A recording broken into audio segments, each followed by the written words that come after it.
Ladies and gentlemen, now, with much anticipation, let us begin with the first keynote speech by Ms. Anita Mendirata, founder and president of Anita Mendirata and Associates, special advisor of Secretary General of the World Tourism Organization, UNWTO.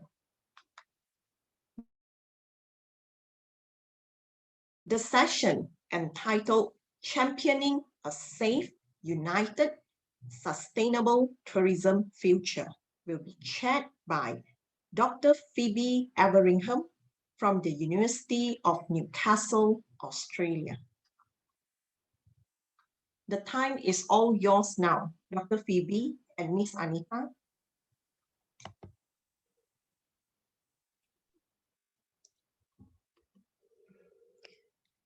Thank you very much for having us here, and I'm very honoured to be chairing this session with Anita on, on this very special topic.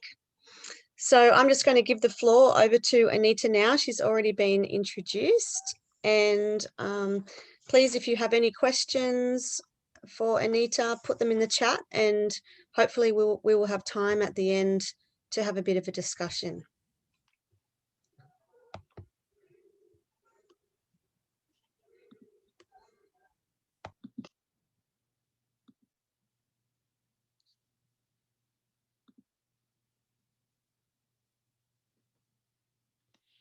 Very good day to the Honourable Minister of Tourism, Arts and Culture of Sarawak, colleagues at UCSI University, Malaysia, to ICRTH leadership, excellencies, ladies and gentlemen, all protocols observed, and a very warm welcome to Saudi Arabia. It is a delight to be with you in Malaysia today. I'm very grateful for this opportunity, and I express my great importance and thanks for the opportunity to be with you all today. I would also like to express the warmest regards from the Secretary General of the United Nations World Tourism Organization, Zura Pololikashvili, who is delighted to see that you have this event taking place today with over 2,000 people around the world registering from over 70 countries. It is such an important reflection of the importance of this topic at this critical time in our industry. So I will take you through a presentation. I look forward to any questions you may have. Phoebe, thank you very much for moderating this session, and I look forward to a discussion with you very shortly. So let's begin. Again, it is my great pleasure to be with you all, and I'm very touched by this invitation, as this is a critical time for us to really examine very closely what is the importance of our industry and how do we make sure that we are building a tourism industry that is genuinely sustainable and responsible for the long term. As we know, our industry was one of the most loved in the world. It was one that was growing for 10 years at a rate of between 3 and 5%, outpacing international growth. However, as we all saw, it was a year and a quarter ago, where all of our world stopped. And like never before, we found that borders, skies were closing because of a crisis no one in the world had experienced before. This was the first time that our shared world was put in a situation of not only facing a crisis, but an invisible crisis. And this crisis, the pandemic, was not concerned about geography. It didn't care about ages, religions, cultures, or passports. It was going to unify us all, unifying us all in a situation where we need to come together to find a global solution. But let's rewind a little bit and just look at when we talk about travel and tourism and where we are today with still so many empty seats in the skies, how did we actually get to this position and where did we start? So let's look back to 2019 in pre-pandemic times. At that point in time, we had 1.5 billion international travelers. As I said, it was the 10th consecutive year of sustained growth. We'd never been in such a blessed position, but it wasn't just because of the desire to travel. It was the power of the travel and tourism industry to truly be a force for good. The force for good that it was creating countries, economies, cultures, societies, and environments around the world. Ours was an industry like no others. It created millions of jobs. Importantly, 55% of those jobs are of the workforce of the young and of women, an absolutely vital part of our industry's potential. It has always been a remarkable industry to be able to bring people together, to bring communities together, and to uplift the possibility for youth and women around the world. Very importantly, in terms of the economic power of our industry, it was worth 1.7 trillion US dollars.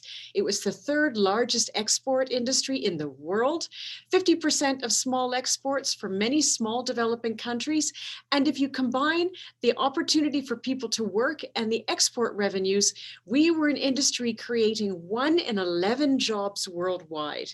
1 in 11 jobs. And if we think about that, that is absolutely remarkable. How many people depended on travel and tourism? It was growing faster than any other economy in the world, and it was critical to giving people the opportunity to become part of the working economy. And then 2020 hit. And we saw from January in 2020, the world started to close. We had no idea how long this was going to take. We didn't know what was ahead for us. And what was concerning was that we didn't know how were we going to bring the world together to solve this. Slowly, however, because of this invisible crisis, borders started to close around the world. Wherever we were, we all know that feeling when we got such a fright, when we saw that planes were being grounded, borders were being closed, people were being stuck around the world. At the height of the pandemic, 16,000 international aircraft were somewhere in the world. They were grounded. We find that even today, slowly, aviation is picking up again, but it's not going to be those 16,000 aircraft. So many of them have been retired. So many of them have been decommissioned because the aviation industry simply could not hold together financially and operationally to get us through 2020 itself. We also need to bear in mind that those borders, as I said, closed very quickly. Over 6 million people were displaced. 6 million people that were either somewhere in the world on business, traveling on holiday, seeing family and friends. They weren't able to get home. And many still remain apart. As we know, many parts of the world still remain closed. What was devastating is that by the end of 2020, we hit between 70 and 75% decline in travel and tourism at an international rate. Now, bearing in mind that, as I said, for over 10 years, we had been growing between 3 and 5% around the world. And that was higher than the growth of the global economy. Suddenly, we plunged to almost 80% decline. That took us down to levels of the 1990s. We lost so many years, 3 decades worth of tourism growth, costing us almost 1 billion travelers. In terms of how much revenue that cost, directly it was about 1.1 trillion US dollars. And I say direct because we know there is a strong indirect tourism economy that comes from the industry itself. All of the spending, all of the revenue that is generated, all of the investment, not just through direct investment into the tourism industry and direct expending. However, it's more than that. So we've lost over 1.1 trillion plus all of the indirect. The estimated total loss in global GDP over US $2 trillion. And as I said, we lost so many jobs, sadly. Between 100 and 120 million people lost their jobs directly. But what about all of those people that have jobs that were indirectly required to link to tourism? This is where the challenge is in so many ways. And this is the work that we all have to do in rebuilding our sector. So if we look at what the future has ahead for us, we have a rapid decline. Rapidly, as we regrow the industry itself and facing those declines, I want to take us back to aviation, because ICAO, which is the UN body that is all about aviation, working around regulations, borders, passport control, all of those things that we experience, even at an individual level, we saw a profound decline in terms of global aviation. Why do I keep mentioning aviation? Because ultimately, that is the primary artery for international travel. We don't have tourists in so many destinations around the world unless we have aviation. The ability to fly across the country, the ability to fly across borders. But as we see, the COVID-19 pandemic brought us to declines in global aviation like nothing we have ever seen before, and no other crisis. How do we get those airlines back in the air? How do we get people moving again? And also consider aviation is all about global trade. How do we get the bellies of the aircraft filled again with trade so we can start the economic ecosystem of the world moving again? We also want to look at travel restrictions. At the height of the pandemic, when we looked at it, we had 100% of borders closing. Now, when we look at research conducted by the UNWTO going back to October, the greatest concern that people have about travel is the restrictions. When we talk about the confidence required in rebuilding tourism, it's not just the confidence in not getting the virus. People are still very concerned about that, especially as we have new strains. But it's on top of that, people concerned that with the virus continuing into its several waves, with new strains emerging, what will happen if borders close? What happens if flights are canceled? What happens if we need to isolate or quarantine? How do we get home? How do we manage the cost? Travel restrictions and the inability to travel and the changes in regulations is one of the greatest areas of concern when it comes to being unable to unlock the world of travel once more. And if we look at how it's slowly coming back, we know that travel and tourism is vital. But what it used to be in 2019 is very different than what it's emerging to be in 2021. Now, if we look at the graph on the right, on the left, which is provided by Forward Keys being one of the greatest analytical entities in the world in terms of tracking actual bookings of aviation, we saw that 73% of international travel came from leisure back in 2019, people going on holidays, people needing some time off. 9% came from groups, 11% in business, so 1 out of 10 people were traveling for business purposes. And then we had VFR, visiting friends and relations, and expats. So we look at that whole mix. Interestingly, however, the VFR and expats at 7% has jumped to 4 times that amount in 2021 bookings. Leisure has dropped to 65% and business, as we know, has gone down. How much has it gone down so far? It's gone down to 4%. Why do I focus on this? This is very interesting because if we look at it, we all thought, again, upfront when the crisis hit, that this would be maybe 100 days, maybe it would be 6 months. We've seen, now that we're going into the second year of it, that we're not sure how long this is going to last. So while we thought initially that people were going to start traveling again to go on holiday, it's actually about heart before holiday.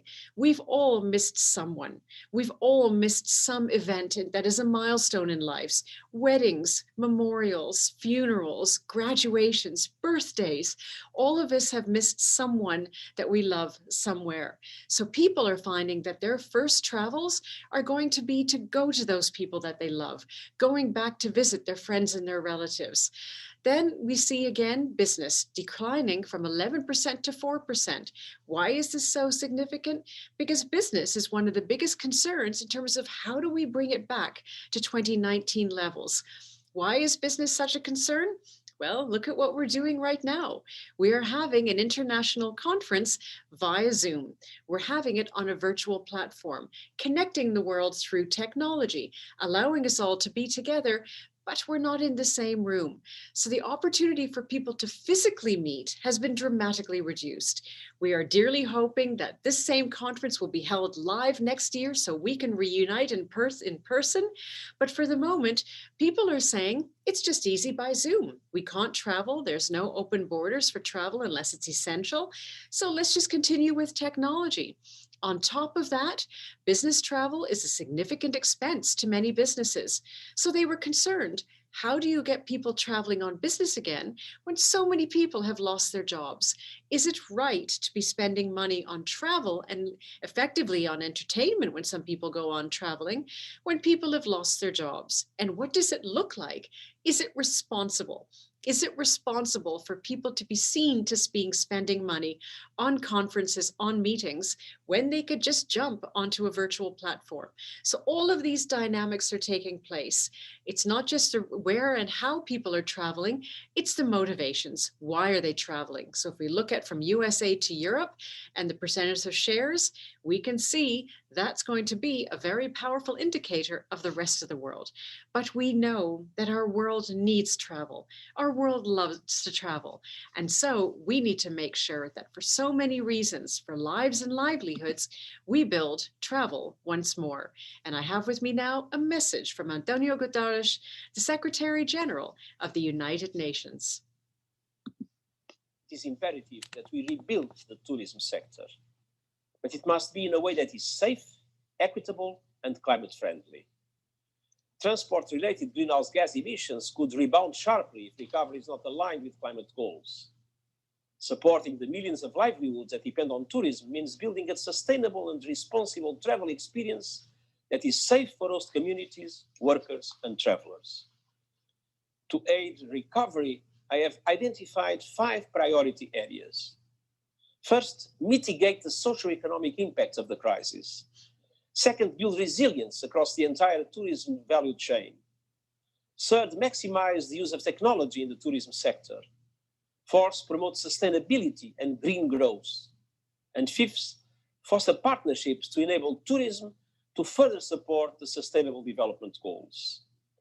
Let us ensure that tourism regains its position as a provider of decent jobs, stable incomes, and the protection of our cultural and natural heritage. Thank you.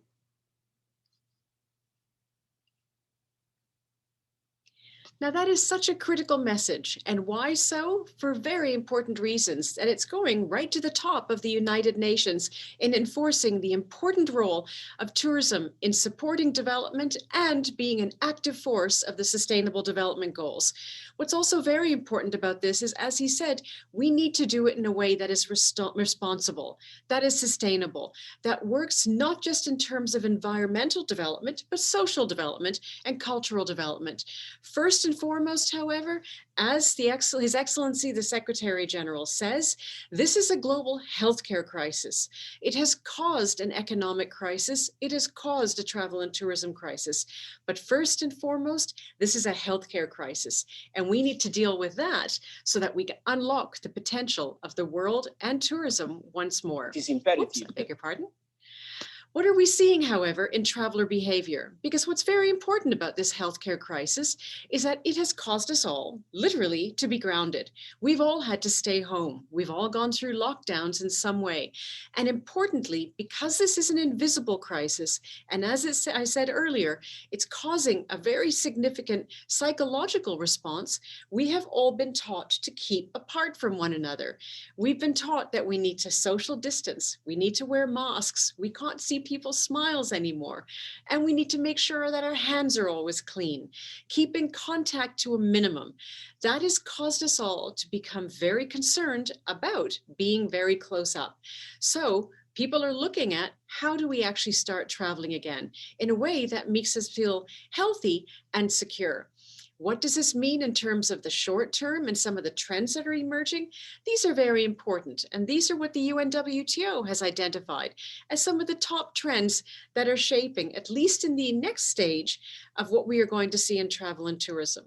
And when we talk about the next stage, it's not about going back to normal.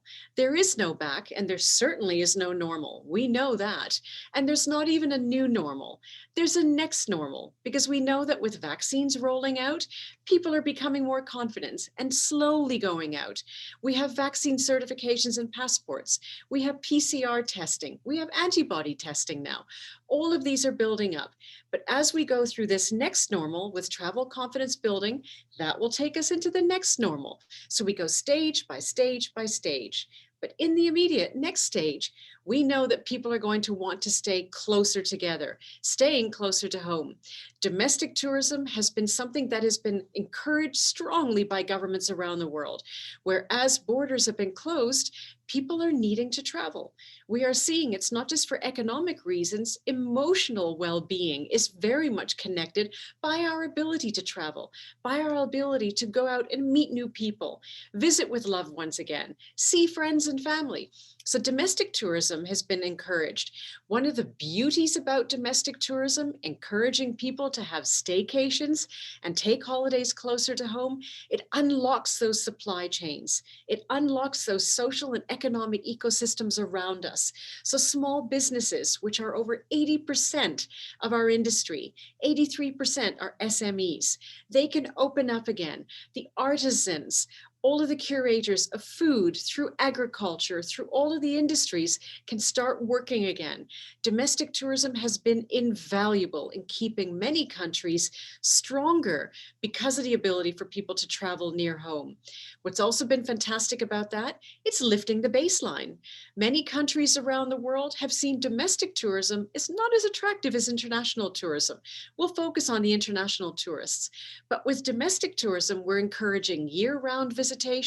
We're encouraging people to go and visit beyond the city centers, beyond those first-tier destinations, getting the dispersion around the country, encouraging people to travel through the year, encouraging repeat visitation.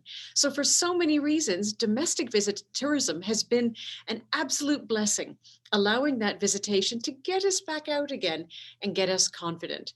What we know especially is when people are getting away, they want to go to see nature tourism, rural tourism, and take road trips to be able to go out and travel in a way that is much more open, much more spacious, avoiding crowds, recognizing again, we've all been very nervous being too close to one another this past year. So people getting out, expanding their physical spaces and emotional spaces has become very powerful. New concerns, it's all about health and safety. As I said earlier, as the Secretary General said, as we all know, this is a health and safety crisis first, and then it's a tourism crisis. But health and safety has a direct impact on our ability to move around. Conscious of the fact that should the virus reemerge, rightly, governments are saying we need to protect health first, and regulations can shift.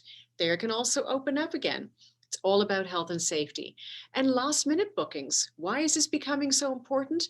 Because people are uncertain about regulation changes. They're uncertain about the safety of traveling again. So they'll wait until much closer to when they're going to travel, to venture out. And we look at these two, which is very important. Young travelers are much more resilient. We know that there is a change taking place in demographics. We know that because this is a healthcare crisis, much more mature travelers, those who might have underlying conditions or might need healthcare support if anything goes wrong, are going to stay closer to home, if not stay at home. This is very important because it means that different types of tourism offerings are going to be needed for those younger travelers who are going to be more adventurous, going to be more brave, and going to explore more, very much by seeing again friends and family and meeting new people around the world. Very, very critically, and why we are all here today, travelers are more responsible. Sustainability, authenticity, and localhood are critical. Now, why is this important? Why is this so valuable to especially this conference? And why do we need to look very, very, very carefully at these words? This is where I must say, I find this year and this year plus absolutely fascinating because it has changed how we speak. Why do I say that? Because we have a new understanding of the word sustainability. Prior to 2020, when people thought sustainability, they thought in many ways one avenue of thinking, environmental. We always had that assumption. We were talking about water resources, about land, about air, about keeping wildlife protected and making sure that those environmental ecosystems are strong. But now, because of COVID-19, we have a new understanding of sustainability and a new understanding of responsibility. These two things being completely connected. What has driven much of this is that because we've been grounded, we've seen again how the world has shut down. We've seen as a result what happens to small businesses. We've seen what's happened to artisans, to people in agriculture, to people in so many different industries, in culture, in creative industries, in so many parts of the spectrum that have not been able to work. We have seen the impact of our travels beyond just for the travelers themselves. And we've seen the responsibility we must take when we are traveling. The fact that we have an airline ticket, a passport, a credit card, and a mobile phone does not mean we can go anywhere without remembering our manners. We were talking about things like over-tourism in 2019, overcrowding, significant concerns. But what we found is that in this past year, with the world shutting down, the skies becoming bluer, the birds becoming louder, the animals coming back into many towns because the streets are clear, we've seen that we have a high degree of responsibility about how we re-enter the world. So let's take a look at that more closely. What is sustainability about? It's social, community-based consideration. It's about social sustainability, keeping communities working, keeping all of those people that keep tourism strong, keep tourism inviting, keep tourism creative, and keep tourism a basis for livelihoods, making sure that they are protected. Social sustainability is absolutely critical to livelihoods. And cultural sustainability, building respect and understanding, making sure that when we travel, we are learning from the people and the places that are our hosts. They are learning about our culture. It's always a shared exchange, a full circle exchange, where together we are finding that through cultural sustainability, we can indeed reinforce that tourism is a force for good, especially because it is a force for peace. Why is it a force for peace? Because when people connect, even people of the greatest difference, they develop an understanding. With an understanding, they develop a respect.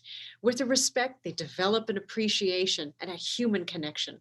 With that human connection, peace is created. This is why it is so important that we keep our eye on cultural sustainability as well.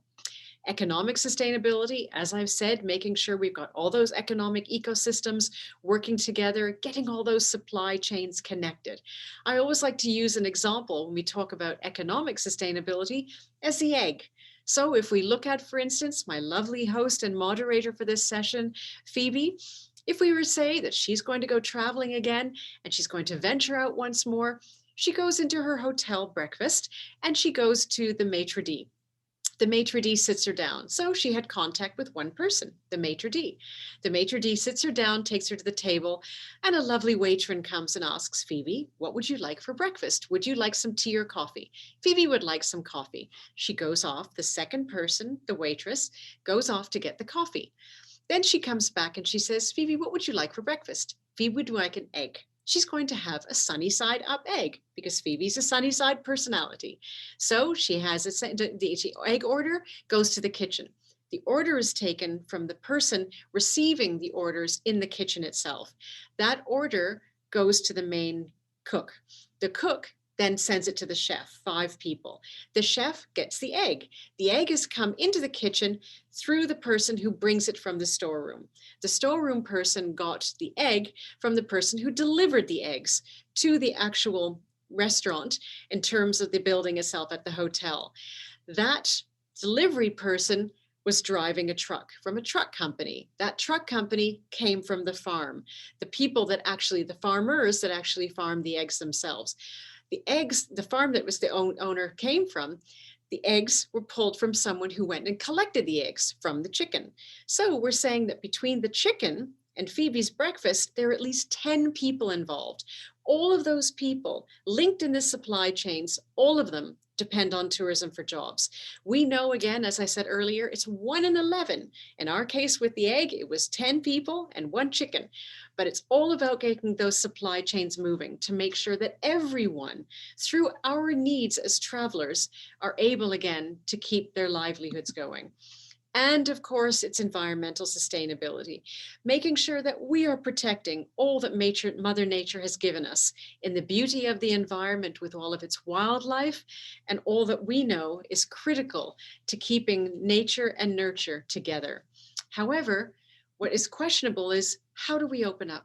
How does tourism open up in a way that has allowed us to take all of the learning we've had in the last year about genuine understanding of sustainability and responsibility? How do we do this? We need to find a way that is not just going to rebuild tourism numbers, but is going to strengthen tourism impact, making sure that we are giving more people the opportunity to work, to be hopeful for the future, to connect with new skills, to connect with new opportunities, and to connect with new people, which is why the UNWTO worked so hard on the restarting of tourism globally.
Tourism will again partner with recovery for livelihoods and more resilient societies. We will restore confidence only by working together. Trust is our new currency to restart tourism and contribute to the wider recovery.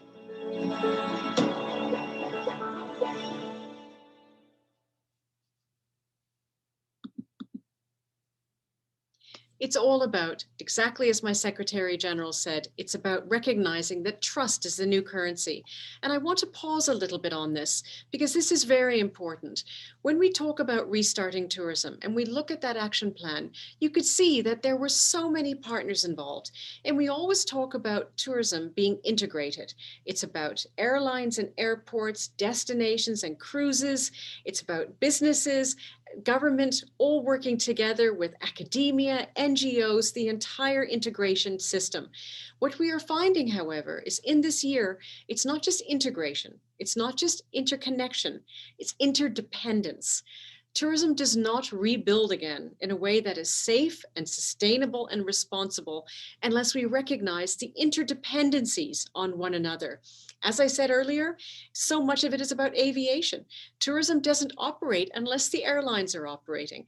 The airlines don't operate unless healthcare is operating. And that's why from the beginning of this crisis, the UNWTO stepped up and worked closely with the WHO, the World Health Organization, and ICAO, as I said earlier, the UN body for aviation, to make sure that stage by stage by stage, as we've gone through the pandemic, we're able to recognize that this healthcare crisis, our being forced to stay inside, is something that we need to deal with in terms of the psychological impact, how we actually engage ourselves again with the world. So as we open up, it's recognizing the interdependencies are absolutely critical. And when we talked about sustainable and responsible tourism, as I showed just now a moment ago, it's not just environmental, it's social, it's cultural, and it's economic. And I often say as well, it's spiritual. It's no longer tourism for tourism's sake. It's recognizing that we as a global community need to connect together, need to support one another, and we need to support everything that Mother Nature has given us. From the waters to the wildlife, it is our responsibility and our opportunity to build a stronger future in tourism, and not building back better, but building forward better. This is where the real power of tourism can be exercised to, as the Secretary General of the UN said, directly derive the 11 Sustainable Development Goals. And on top of those base 11, the 7 that are built on, the 6 that are built on top, the 17 Global Sustainable Development Goals are absolutely critical. And we need to work together to make sure that they are all being built as one. How do we do that in a way that is genuinely sustainable? We do it by recognizing that each of them has metrics, each of them has ways that need to be able to build on one another interdependently. They all work together. And there's been no other industry in the world that has demonstrated the interconnectedness of the Sustainable Development Goals than the UNWTO's doing that through tourism. Tourism is a vehicle for development. It is our responsibility to make sure that we're doing that in a very healthy way. And importantly, as I say, a critical part of that health is bringing everyone that's been apart from one another back together. We need to make sure that we are utilizing the Sustainable Development Goals and all of our actions to restart tourism in a way that reconnects us with the world and does it in a way that can make us proud that we have used this time that Mother Nature has given us to stay inside and to stay very careful, looking at the world from the inside out, recognizing the blessings that we have. And we utilize as one of those blessings of rebuilding the world, the travel and tourism sector. This is our chance because we know that through this sector, we can build a much stronger future. We can build a stronger future for not just our industry, but for communities around the world, for economies around the world, for environments around the world, and for all creatures great and small around the world. Ours has never been more vividly exposed as an essential industry than this past year. Crisis does indeed unlock opportunity. Because travel and tourism has been grounded, we are seeing directly just how important it is to people all around the world, all cultures, all demographics, all societies, all ages, all religions, all of us. We need to make sure that as we restart the world, we are doing it in a way that is genuinely sustainable and in a way that we feel we can play a part in applying that responsibility to unlock the opportunity. Movement defines us. Standing still is not an option. We must come together again under shared values. With sustainability as a guiding principle. We are the innovators, the game changers. We are travelers who celebrate diversity and champion solidarity. Growing back for people and planet. Unlocking opportunities for millions. And leaving nobody behind. The world is waiting. We will restart tourism.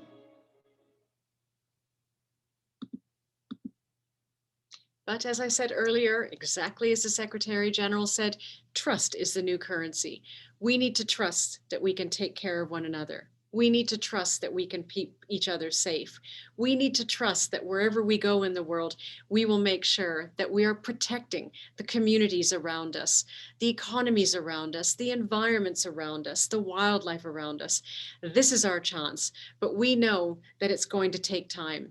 We also know that around the world, different countries are at different stages. Some countries are excitedly opening up and their borders are being changed in terms of closures, restrictions are being lifted, people are booking their holidays, air bridges are being built between countries, regional blocks are opening up. In the Northern Hemisphere, summer has seen a surge in travel in terms of people going to Europe, traveling domestically in countries. All of this is fantastic news, but we're not through it yet. We know in other parts of the world, new waves are actually locking people in again. New strains are causing enormous complication. This is causing countries around the world to suffer. And as Mother Nature has taught us, unless we all get through this together, none of us are going to get through this. We need to remember, as I said up front, as the Secretary General said, this is a humanitarian healthcare crisis first. By recognizing our humanity as one global society, we can sustainably and responsibly rebuild the world and rebuild tourism. So we don't know exactly when, where, or how, but what we do know for certain is that travel will return. It will return safer, stronger, and more unified and sustainably than ever. Our world needs travel. Our world loves travel. And together, we will all work to make the world a much safer, much stronger, much more inviting, much more inclusive, and much more understanding global community. And with that, I say thank you very much, and I'm going to stop sharing and hand the stage over to Phoebe.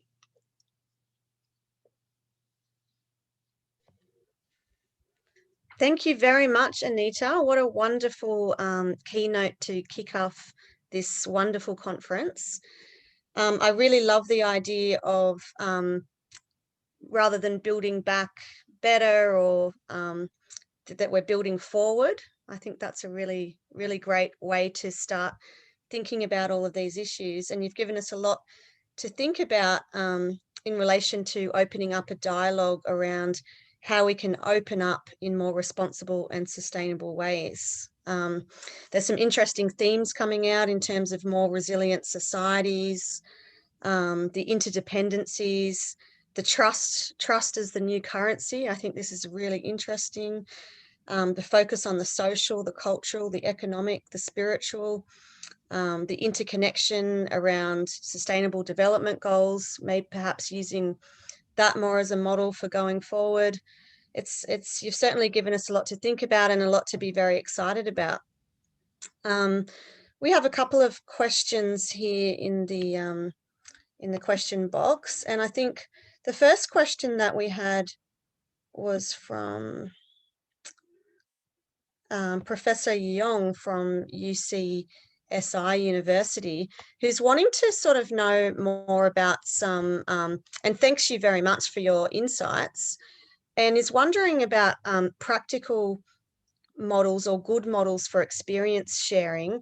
And I think that probably we're going to see that more in this, over the next couple of days. So I'm not sure if you want to sort of answer that one right now, because I think we're going to be learning from so many different practitioners and academics and people involved in policy that's sort of going to be the whole focus of the conference. So I wonder whether maybe you could give us some insights into a question that I had around thinking about the aviation sector, and you've pointed out the importance of that. But what kind of opportunities does this open up for rethinking the aviation sector to be more sustainable and climate friendly? Because as you've pointed out, the aviation industry is so critical in terms of this opening up. But I mean, it seems in its current model, it's sort of, I don't know that we can keep going on as we are. Do you have any thoughts around the opportunities available for the global airline industry to innovate towards a more climate-friendly sector? Indeed, and it's a very important question that you asked, Phoebe, and I'm pleased that you're speaking about maintaining the growth of aviation, but being conscious of doing it in a much more sustainable way. I think what's very important about this is that aviation is not what's doing damage. It's the carbon emissions coming from aviation, which we see also comes from trains, comes from motor vehicles. It's all about the carbon emissions. So we have an industry around the world in terms of global aviation that has been putting billions into sustainable aviation fuels already in the past. They've been looking at the way in which jet engines are actually being built and utilized. So all of these things, they've been looking at, for instance, the single-use plastic and trying to get that off of the aircrafts for all of us that are travelers, and getting us to stop using water bottles, but rather using more sustainable packaging, even when it comes down to meal service. So this was already being done up till 2019. It's been, again, we're looked at as a global aviation community, as a significant area of innovation and investment. What's fascinating, though, about COVID-19 and what it's done is that it's changed people's behaviors in such ways that, as an example, and I keep using you, Phoebe, as my example. So first you had the coffee and the egg to begin with the day. Now I'm going to put you on an aircraft and say, when you get on an aircraft, people are now not wanting to be served a meal, or they're not being served a meal on board, and they're being told to wear PPE. The face masks are single use. The water bottles that we carry are single use. You go to a little cafe before you get on board to get a sandwich and a drink. Those are all the packaging material is all disposable. So ironically, COVID-19 has increased our use of single-use plastic because of the theory of it being safer. So this is the aviation industry now has to look at not just things like sustainable aviation fuels and looking at engine manufacturing, looking at a lighter aircraft and looking at substrates for the actual metals that are being used. Now they need to take on top of that the weight that's being created with all that single-use plastic that we think is going to protect us. So it's a very challenging one. So the aviation industry, I find, is one of the most innovative in the world, one of the most creative, but because of its scale, it costs billions. Also importantly, aviation can't get things wrong. So if a sustainable aviation fuel is being developed, they can't test the aviation fuel with an aircraft full of people, because if something goes wrong, lives will be lost. So it's recognizing, I think importantly, that the aviation industry globally is doing remarkable work in this regard. What COVID-19 has done, it's accelerated the prioritization and the funding that is going into green aviation to allow all of that good work to come to the fore much faster. But I can put hand on heart and say that the aviation community is committed, and thankfully they now have the attention of the global community to say, we need to do what you're doing faster, smarter, and much more cost effectively. But thank you for that question. And you've talked a lot about the possibilities, which is wonderful, and such a wonderful way to open up the discussion over the next few days. I wonder whether you could touch on any of the main barriers towards around some of these possibilities. I mean, it's wonderful to think that the aviation industry, for example, is innovating towards more greener energies. What do you see the main barriers being? It's again a lovely question, and it's a perfect follow-on. One of the greatest barriers, quite honestly, right now is investment. Because if you think about it, the aviation industry has been grounded. There has been zero revenues. We know of all from the very beginning of the crisis, we know of airlines that went bankrupt. So they are extremely, extremely challenged financially in terms of literally the hundreds of billions of dollars that are being lost. Every single airline is losing money. So where do you get the investment from? Equally on top of that, how can governments put money into investment in green aviation when they've been putting money into vaccine development and rollout, subsidizing people whose jobs have been put on hold or they've been put on furlough because of the challenges of COVID-19. So much of the funding stream that would have been utilized for this aviation innovation has been pulled away. That's where, when we look at the pandemic, we've gone through a healthcare pandemic. Now we're going to be entering a phase of a financial pandemic around the world, because the world is going to have to recalibrate economically to be able to simply recover the losses. And that's where, and it's a even bigger question that you're asking, because many people are questioning, we've been talking about sustainability for so long, Mother Nature sent us to our rooms to think about it. But now that travel is opening up again, are people really going to care? Or are they going to try to go so rapidly just to build those number of tourists that they're going to put sustainability on the back burner again? That's a very big concern. And travelers, we hear about all this pent up demand. They've been aching to travel again. Are they really going to start to think about, but I could hear the birds chirping when I was locked up in my home? So you've hit a fundamental question around sustainability as a theme for all of us, whether it's industry or individual. Do people really take that learning out of this crisis and make it part of the DNA of how we rebuild our lives and our livelihoods? Thank you. And just going back to the original question, now that we've got a bit more time around some actual practical models for how we go about doing this, particularly around some of the things that you've talked about with supply chains and more sort of localized travel and impacts that might have on supply chains. Is there any really good tangible models or examples that you could give us that you know about in terms of building forward? Indeed. And it's that building forward better is critical. And that's where I go back to our chicken. And if we look at it, so many people often think that with tourism, you've got the hotels, you've got people working in the hotels, and that's it. I purposely use the story of the chicken and the egg and your breakfast as a way of breaking down what is the human contact for every single link between the chicken and Phoebe. And suddenly people can recognize, now I understand why the direct jobs and the indirect jobs are so important. So when we come to the actual fundamental model, I keep that egg in mind, because if we then translate that, especially if we talk about in Malaysia, in ASEAN, in Asia per se, in the Middle East, in Central and South America, so many of the economies there are built on those, again, SMEs. And so when we look at the rebuilding of travel and tourism, what's going to be critical is a model that recognizes all of the links in the SME chains and goes for micro rather than scale. That micro connection, translating that into the egg model, makes it very clear exactly why we need to consider every single link in that supply chain. We can't make more robust supply chains until we understand the chain. So that's why we always have to go backwards. And I'm enjoying your questions, Phoebe, because you take them from a specific to a much more almost fundamental. We are travelers. And as much as we talk about the future of travel and what's going to happen with our industry, we are travelers. We've all been grounded for the last year. We all want to travel for some reason. So we almost need to tap into our own personal motivations to think about, yeah, I do want to travel, but I am a little bit concerned about what if the country gets red listed and I get quarantined? All of these things are very real. So similarly, when we think about our traveling, the power of this past year is it's changed not just the value of travel, but the values of travel.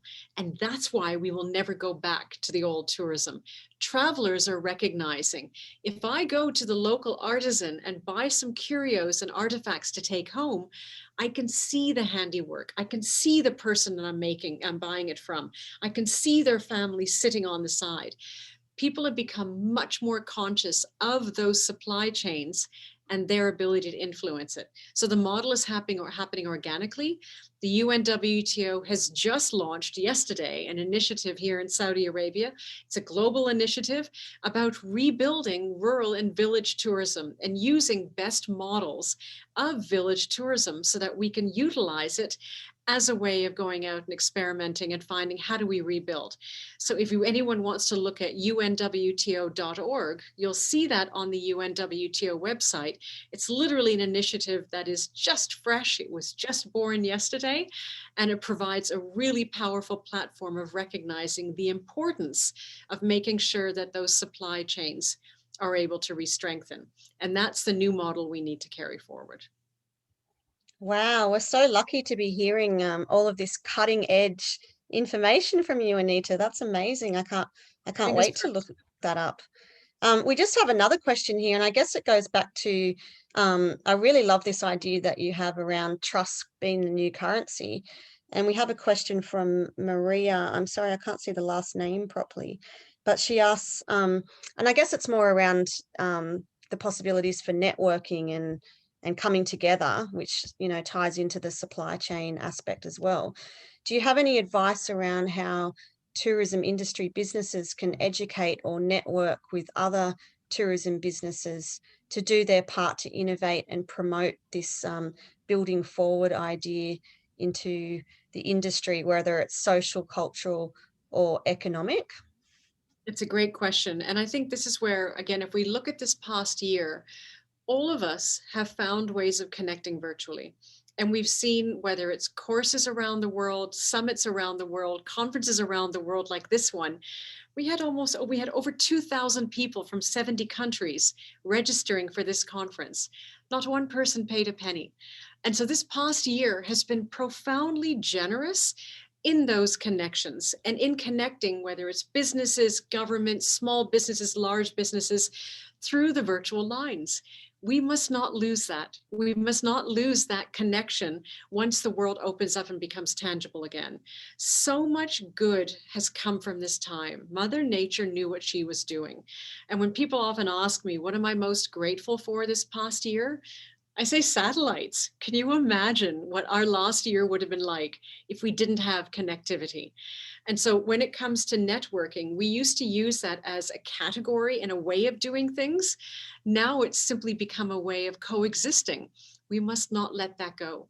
So I think what's really important is that for all of us, if we look at this last year, what are the contacts we have made? What are the connections we have made that we don't want to lose? Set those up as communities, as networks, and keep building forward.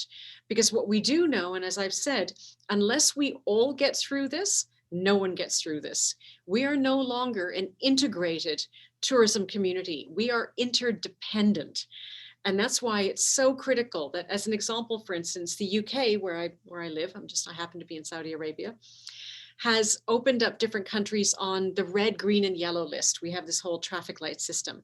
If it's a green list country, people can travel freely to it.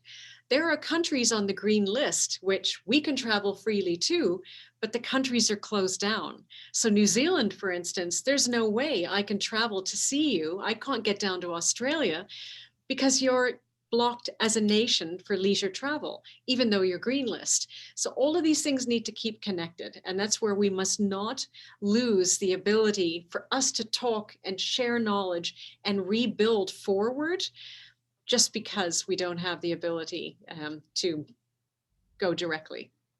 There's much blessing that's come from this time.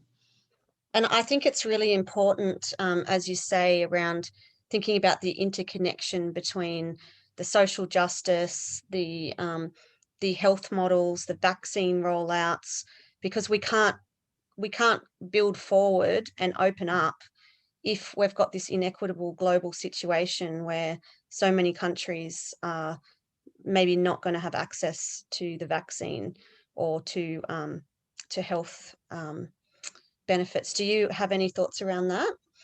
I do, and I'm really pleased you mentioned that, because we are united by a humanitarian crisis, and we need to keep that unity of humanity going forward.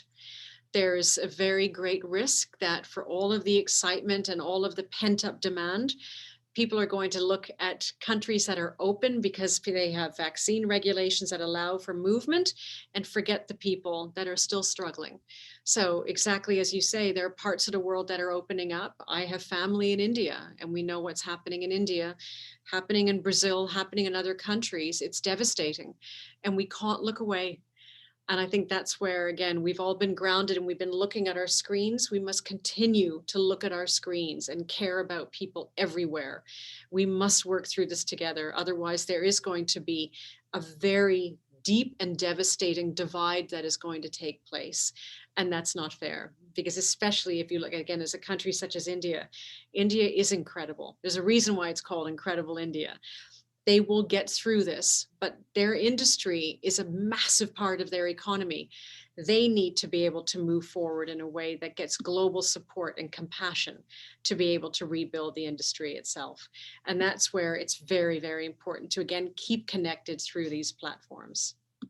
Yes, I think one of the, some of the key messages that are coming out for me with this particular keynote is the importance of the interdependency and keeping this momentum going in terms of keeping these relationships and keeping the momentum going for thinking about things like behavioral change and the possibilities that are inherent in, as you say, crisis brings opportunity.